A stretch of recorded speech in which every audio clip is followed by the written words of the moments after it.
ప్రతి మధ్యతరగతి కుటుంబానికి సొంతింటి కల నిజం చేసుకోవాలని ఉంటుందని క్రేడాయి నిర్వాహకులు తెలిపారు. గత 8 ఏళ్లుగా విశాఖలో క్రేడాయి ప్రాపర్టీ ఎక్స్పో నిర్వహిస్తున్నామన్నారు.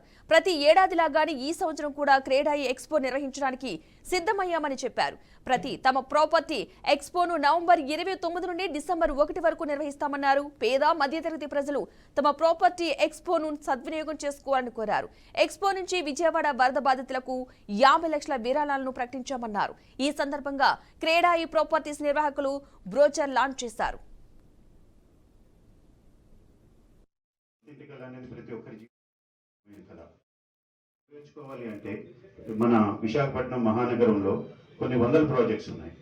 ఏ ప్రాజెక్ట్లో ఏం జరుగుతుంది, ఎలాంటి ఫెసిలిటీస్ ఇస్తున్నారు, ఎలాంటి ఎమ్యూనిటీస్ ఇస్తున్నారు, వాళ్ళ కుటుంబ అవసరాలకి ఎలాంటి ప్రాజెక్ట్ తీసుకుంటే వాళ్ళకి ఉపయోగపడుతుంది అనేది తెలుసుకోవాలి అంటే ఉన్న వందల కొద్ది ప్రాజెక్ట్స్ అన్ని సమీక్షించి నిర్ణయం తీసుకోవాలంటే చాలా రోజులు పడుతుంది.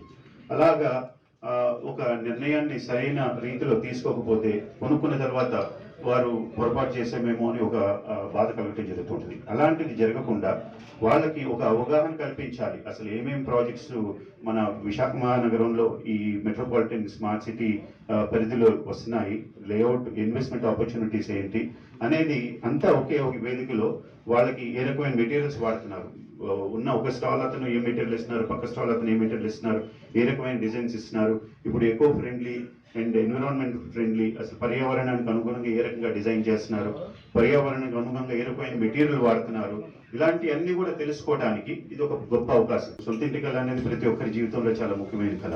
ఆ కళ నెరవేర్చుకోవాలి అంటే మన విశాఖపట్నం మహానగరంలో కొన్ని వందల ప్రాజెక్ట్స్ ఉన్నాయి.